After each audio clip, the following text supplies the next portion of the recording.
Tai iš tikrųjų nenorėjau čia iš nieko atimti to laiko prisistatymo, bet kadangi jau nieks negalėjo iki vakar 11 padaryti, teko man. Tai bet kadangi visi man svarbus, tai šiandien tema apie tai, kaip aš savo komunikacijoje galėčiau atspindėti būtent jūsų verslus. Tai pradėkime nuo Pavelo. Tai kaip aš daryčiau, jeigu būčiau bandininkas, tai eičiau per klientų skausmus, nes klientų skausmai labiausiai parduoda. Tai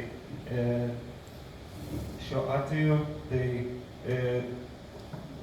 kaip mes vienam iš klientų komunikuojam privalumus. Tai trumpai parodau, kad daug projektų, kad turime medžiagų pasirinkimą, kad žaliavos sertifikuotos ir patikrintos, trumpi baldų gamybos terminai ir žinoma juos valandų tikslumu. Turim tokį klientą, tai Pavelai. Toliau aš norėčiau į Oksaną kreiptis. Tai va, kadangi jūs darot pas save įmonė daug pusryčių, tai va, jeigu mes darom jos Unideko, tai galėtumėte įtraukti į tarp temų, ne tik tai kas susijęs su dizainu, bet būtent pavyzdžiui į skaitmeniniai dalykai, kaip pavyzdžiui temavo tekstų kūrimas socialiniams tinklams. Dizaineriams gali būti įdomu, gali būti jiems įdomu, žodžiu, nebeįskaitau. Bet esmė, kad galima praplėsti tas temas, nebūtinai vien tik su dizainu susijusi. Tada mūsų autoservisams, tai ne autoservisai, kadangi yra baisiai nuobodi paslauga, visiems žinoma, puikiai prieinama, aš manau, kad čia labai svarbu tiesiog atkreipti dėmesį kliento.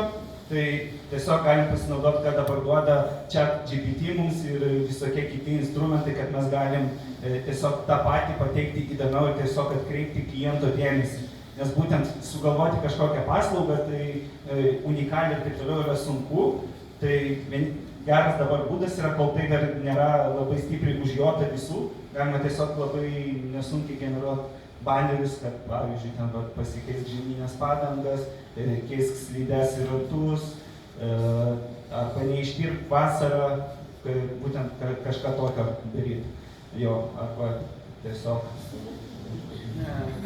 jeigu turit, nežinau, čia neturim linos, aš norėjau jai dedikuoti, kad ji turi ir grožio studiją, mes tai žinom, be savo dizainerio, tai aš siūlyčiau irgi taip galima kreipti dėmesį, kad plaukus galima šalinti klinikoje ir pritraukti klientų būtent tokiais panašiais būdais. Čia irgi yra viskas dirbtinis intelektas, nieko čia nereikėjo per daug stengtis iš tikrųjų, kad tai padaryti, bet visai patrauklu. Pavyzdžiui, korepetitorių paslaugos, tai pavyzdžiui, žiauriai neįdomi reklama irgi sunku pritraukti, tai geriausiai pritraukti, tai tiesiog įtraukiant patį žmogų padalyvauti toje reklamoje. Bet pačiam pagalvoti, ką aš prisimenu apie Žemaitę, ar ką žinau apie Napoleoną ir ką reiškia apverstas kibiras. Čia vyrams paskyriau, tai čia šiaip susirašyti dėmesį. Iš tikrųjų ten buvo, kad Facebook'e pateikti tam tikrą turinį irgi nėra taip lengva. Tai kas nori pateikti, reikia subtiliau, tai ten buvo Vitkaus klinikos reklama, kurią mes irgi darome. Tada mūsų gydykai yra, tai čia dabar jam dedikuoju, kadangi naujas brandas, jam biškį daugiau dėmesio. Tai jam, ką mes darom Hercent, labai panašus turbūt verslas ir iš esmės apie tai, kaip per skausmus galima komunikuoti būtent verslo vertybės ir kuo mes palengviname klientui jo dalį. Tai, tai, kad galima turėti prabangų automobilį čia ir dabar, nereikia laukti. Kaip žinome, pagal užsakymų užsakant reikia laukti dabar ypač didelės eilės, tai pas Romualdą galite tai padaryti iš karto, nes jis jau tos automobilius turi. Galima, nereikia remonto, nes remonto taip pat dažniausiai pasirūpina jau būtent tas, kuris nuomoja, tai nėra to galvos skausmo. Bankui irgi nereikia įsipareigoti, jeigu turite daug skolų ir negalite gauti paskolos, čia galima suforminti kaip nuomą, tai irgi variantas žmonėms. Tada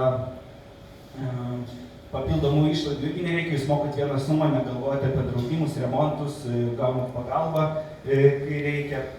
Įmoka, nesvarbu, palūkanos kyla, dabar nekyla, bet jūs visą laiką gaunat fiksuotą įmoką, nes jūs imat ne leasingų, o būtent nuoma.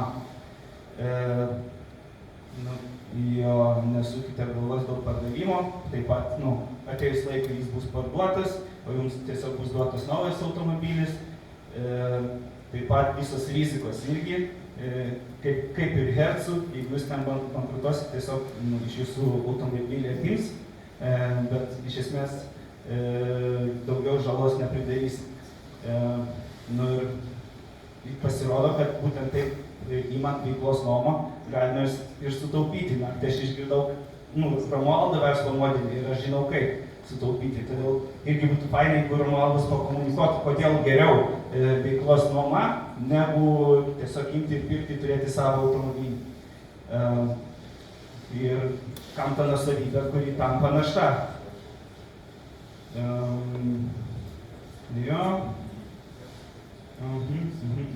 Gerai, Julitos irgi nėra, bet norėjau parodyti, kaip Julitą daryčiau, kaip pavyzdžiui, namai kažkokiam lentvarį, visiškai, aš sakyčiau ne kažką, bet tiesiog kaip galima iškomunikuoti tas vertybės.